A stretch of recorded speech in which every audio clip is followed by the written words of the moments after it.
L'Odyssée de Choum, c'est un film d'animation pour toute la famille, à partir de 3 ans, même avant si on veut. Et ça raconte en fait l'histoire d'une petite chouette qui est tombée du nid avec son 9 frères.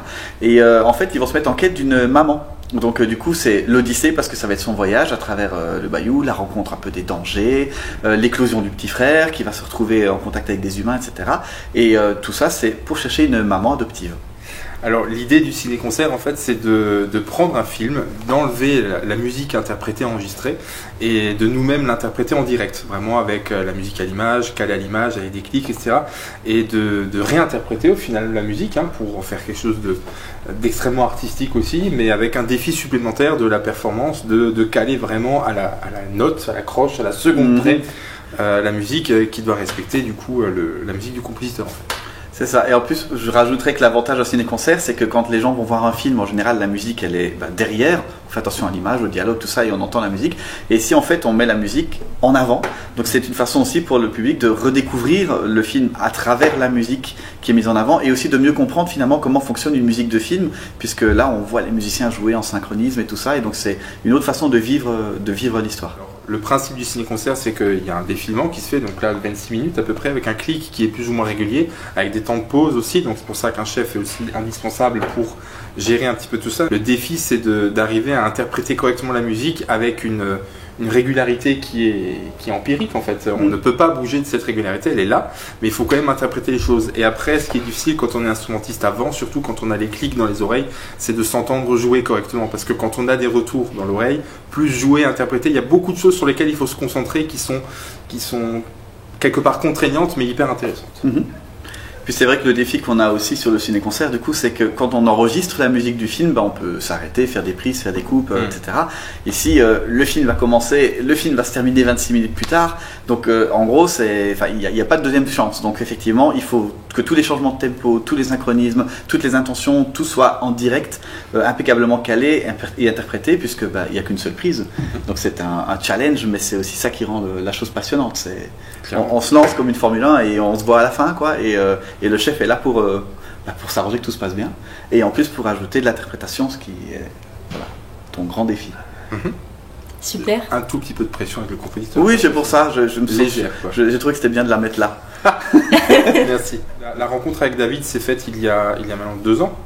3 même, mais il y a une année Covid, alors c'est vrai qu'on... C'est plus trop.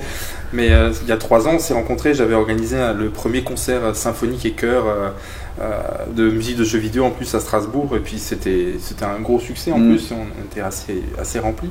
Et il avait beaucoup aimé ce que j'avais fait comme arrangement sur et puis on a très vite sympathisé.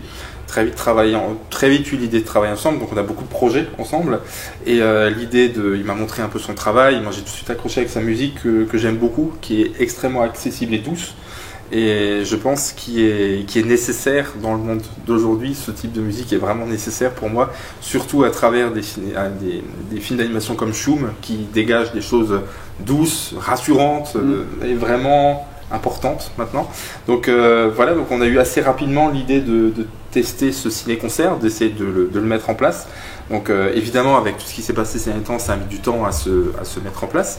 Mais voilà, donc les étapes de travail, c'était déjà de réorchestrer un tout petit peu quand même la partition de base pour l'adapter en ciné-concert, parce que sinon on se retrouvait avec un orchestre. Oui, c'est ça, il aurait fallu 30-35 personnes, et l'idée c'était de réduire pour garder tous les sons, tous les timbres, avec moins de monde, et aussi parce que justement, Covid, tout ça, on s'est dit, si on veut même bouger le ciné-concert, on va pas bouger à 35, donc voilà, on a réfléchi à comment trouver un compromis. Et du coup, ce travail d'orchestration s'est fait assez naturellement, assez vite, et on a eu la chance de pouvoir le créer ici à Django, donc ça c'est super de le faire ici. Voilà, donc la rencontre avec les musiciens définitive se fera ce week-end. On a vraiment le gros week-end de travail, il y avait toute la mise en place technique et de partition avant, et là maintenant le travail artistique pur se fera vraiment sous forme de résidence avant la première, quoi. Alors c'est vrai que le travail sur l'Odyssée de Choum, c'était mon premier film d'animation en fait, donc du coup moi c'est quelque chose que j'aime depuis tout petit, mais que j'avais pas encore eu l'occasion de vraiment faire, même si j'avais fait Le Renard et l'Enfant qui était pas un film d'animation mais qui était un peu dans les mêmes codes. Il y avait aussi quelque chose de très à l'image, un peu à la Disney, et c'est d'ailleurs comme ça que les réalisateurs de Choum sont venus me chercher. Mais c'est vrai que sur l'animation déjà il y a un processus particulier qui est que je n'ai pas eu le film terminé, c'est-à-dire que j'ai eu une animatique, donc qui est un peu, si on veut, le film dans l'intégralité, mais avec une une image en noir et blanc par plan, on va dire à peu près, donc qui donne une idée du rythme, sur lesquels ils avaient mis de la musique temporaire pour évidemment s'aider à fabriquer l'animatique. Donc il y avait du Desplat, du John Williams, enfin des choses qui mettent un peu la pression. Et donc il fallait que je compose assez rapidement le thème principal, les différents essais pour qu'ils arrivent à les placer sur l'animatique, et comme ça, en développant l'animation, essayer de travailler avec les maquettes. Donc je travaille avec des instruments virtuels. Donc j'ai trouvé assez rapidement le thème principal dans la nuit où je les ai rencontrés. Je sais que j'ai trouvé la mélodie qu'on garde bien en tête normalement une fois qu'on a vu le film. Donc on a commencé à essayer de voir déjà comment l'organiser dans le film. Puis j'ai commencé à travailler de plus en plus précisément en image au fur et à mesure que l'animation se précisait. Et donc du coup c'est ça qui est différent par rapport à quand je travaille sur une série ou un film dont le montage est terminé, où quelque part j'ai le produit fini et je dois le mettre en musique en respectant des synchronismes. Mais là il y a eu 9 mois de travail à peu près, alors pas tous les jours, mais forcément j'avais des avancées. L'animation c'est quelque chose de très long, donc forcément la musique subissait les changements. Parfois il y avait des plans en plus, en moins, des choses qu'il fallait rafistoler. Donc du coup ça c'était techniquement on va dire la différence de composition. C'est un travail qui est plus long, mais c'est bien parce qu'on est impliqué sur un plus long terme. Ce qu'on a voulu exprimer dans la musique, c'est surtout que comme c'est un film pour notamment qui s'adresse aux petits à partir de 3 ans, il fallait que la musique soit appropriée, c'est-à-dire que par exemple même quand il y avait un danger, comme par exemple il y a une poursuite avec un alligator. Par exemple, au début, le début de l'histoire, c'est une tempête qui ravage un peu qui ravage le paysage et qui fait que l'arbre va s'écrouler, etc. Il fallait pas que ce soit effrayant parce que sinon, d'emblée, on aurait fait flipper les petits. Et donc, du coup, il fallait que la musique ait toujours ce côté rassurant en mode, tu vas voir, ça va bien se passer, t'inquiète pas. Donc, par exemple, dans le film, on voit quand il y a la tempête, il y a des enfants qui décollent comme ça, mais en rigolant, voilà. Et par exemple, dans l'alligator, moi, quand Shum court pour essayer d'échapper aux mâchoires, la musique sautille, on a le thème qui sautille par-dessus, comme ça on sent instinctivement que c'est t'inquiète pas, il va s'en sortir, tu vois, il danse. C'est un peu ça qu'on voulait retrouver dans la musique par exemple. Donc je devais toujours essayer de trouver la juste balance entre, il y a un peu de danger par exemple, mais en même temps, vous tracassez pas, ça va bien se passer.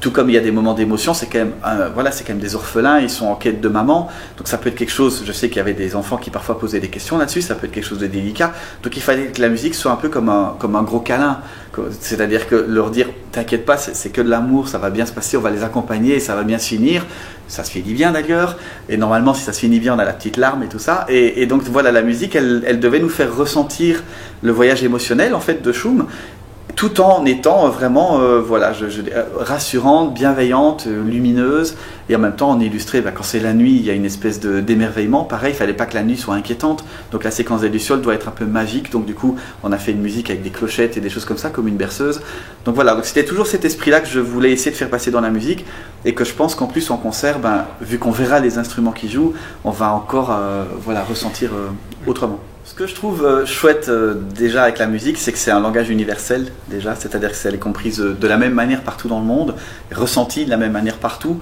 C'est d'ailleurs pour ça que Shum est un film qui se prend des prix partout dans le monde, parce que je pense aussi qu'il est justement assez universellement accessible. C'est déjà un film où il n'y a pas beaucoup de dialogue, donc déjà ça enlève et puis ça joue sur le son et la musique qui n'ont pas besoin de traduction, et les sentiments exprimés dedans sont les mêmes partout, l'enfance, le rapport aux frères, les parents, tout ce que ça défend. Et en effet, la protection de la nature, en plus on est justement dans une période où justement on fait attention à l'écologie, on fait attention, c'est normal d'ailleurs, il faut protéger la planète, j'en parlais encore avec ma fille, et c'est vrai que Shum qui met en avant aussi ça, la fragilité de la nature, la beauté, les espèces sauvages. C'est bien dit à un moment que la chouette, justement, c'est pas un animal domestique qu'on va prendre dans sa chambre, il faut bien la laisser dans la nature, etc. Donc ce genre de choses qui sont subtilement précisées dans le film sont très importantes. Et je pense que du coup, avec la musique, on peut provoquer des émotions, et là parfois les émotions sont plus fortes que les mots. C'est-à-dire que si l'enfant particulièrement justement a été touché, il va le garder en lui, ça, et on n'a pas besoin de lui faire un discours de 2 heures pour lui expliquer pourquoi. C'est juste que la musique peut déclencher parfois des émotions fortes qui restent, et c'est pour ça d'ailleurs que je trouve que c'est un art aussi fascinant, c'est que c'est l'art du non-verbal, et donc du coup c'est vrai que quand je compose, je ne réfléchis pas spécialement à des idées de transmission, mais il y a quand même, vu que la musique du film est liée au film, forcément, je pense que dans la musique, on peut essayer de retrouver cette espèce de, justement, d'émerveillement à la nature, par exemple. En tout cas, ça fait partie des directives artistiques qui étaient regardées comme c'est beau, comme c'est fragile, comme il faut sauver ça. Et je pense que dans la musique, à un moment donné, on a réussi à faire passer ça. Je pense toujours aux lucioles quand je pense à ce moment-là. Oui. Voilà. Et je sais que c'est des choses, c'est des petites graines qu'on peut mettre chez la jeune génération en particulier. et si on peut y contribuer, c'est chouette. En plus, pour le concert, la productrice, scénariste et le réalisateur seront là. En tout cas, tous les deux le mardi soir. Et puis sinon, Claire Paoletti, la productrice, sera là le lundi aussi. Donc ils seront aussi là pour échanger avec le public justement et pour répondre à des questions autour du film. Donc ça va être un grand soutien. Qu'ils soient là, déjà, ça nous fait plaisir. Et en plus, là, ils pourront aborder des aspects que moi, je peux moins expliquer. Mais voilà, c'est vrai que je pense que de toute façon, le No Limit aussi a été dans cette démarche toujours d'être très axé respect de la nature. La Symphonie Galactique sera aussi là-dessus. Voilà, donc c'est quelque chose qu'on a en commun, que moi déjà dans Le Renard et l'Enfant c'était déjà abordé. Et voilà, donc c'est des thématiques qui nous touchent et si on peut les transmettre à travers la musique, c'est bien. Le No Limit, en fait, ce qu'on défend, c'est vraiment l'accessibilité à tous pour la musique, sans... on est contre toute forme d'exclusion de base, donc du coup c'est pour ça que ce ciné-concert on l'a pensé, on l'a réfléchi aussi techniquement et artistiquement pour pouvoir le déplacer dans tous les quartiers, d'en faire quelque chose de très mobile. Voilà, donc ça c'est pour le procédé, mais vraiment tout ce qui est transmission et accessibilité à l'orchestre est hyper important pour nous. C'est très important, on va dans les écoles, on fait beaucoup de travail, les fabriques à l'image qu'on fait avec musique à l'image, une qu'on a faite ici, qu'on fera ailleurs. Le ciné-concert sera redonné dans d'autres endroits justement pour aller chez les gens en fait. On veut pas forcer tout dans les gens à se déplacer au centre-ville de Strasbourg. L'idée c'est d'aller vraiment partout pour le diffuser au maximum et pour que tous les enfants puissent y accéder. Le fait d'avoir une réduction orchestrale en plus, ça permet aussi, là, les choix qu'on a fait aussi de réduction permettent quand même de voir tous les instruments. Donc par rapport à l'effectif, on peut en parler. On a 2 percussionnistes avec des claviers, donc c'est quand même super sympa. Vibra, marimba, Glock, enfin il y a déjà pas mal de choses. On a un quintet à cordes, donc violon, alto, violoncelle et contrebasse, ce qui est quand même toujours très visuel. On a une harpe aussi qui est toujours très chouette à regarder pour les enfants. Avoir une harpe, c'est toujours très important, hein. On est au-delà du simple fait, c'est pas juste un grillage quoi, c'est vraiment un instrument.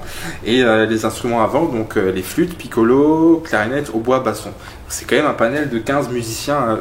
C'est très éclectique, c'est pas l'orchestre symphonique en soi, mais c'est quand même une belle, c'est déjà une belle partie. En fait, il manque les cuivres, mais sinon il y a à peu près toutes les autres couleurs, quoi. C'est ça. Et du coup, là, c'est vraiment hyper intéressant pour les enfants de découvrir. C'est pour ça qu'avant de diffuser le ciné-concert, il y a un bord de scène qui sera fait où David et moi, sous forme d'échange ou juste David encore, on va adapter au fur et à mesure encore, il y aura une découverte des instruments un peu à la Pierre et le Loup. C'est ça. L'idée c'est effectivement, déjà pour ne pas que le concert dure 30 minutes et on s'en va, on s'est dit que avoir un avant-programme c'est bien. Et justement faire découvrir les timbres, qui va jouer quoi, ça permet d'une part donc, de faire découvrir les instruments aux enfants particulièrement.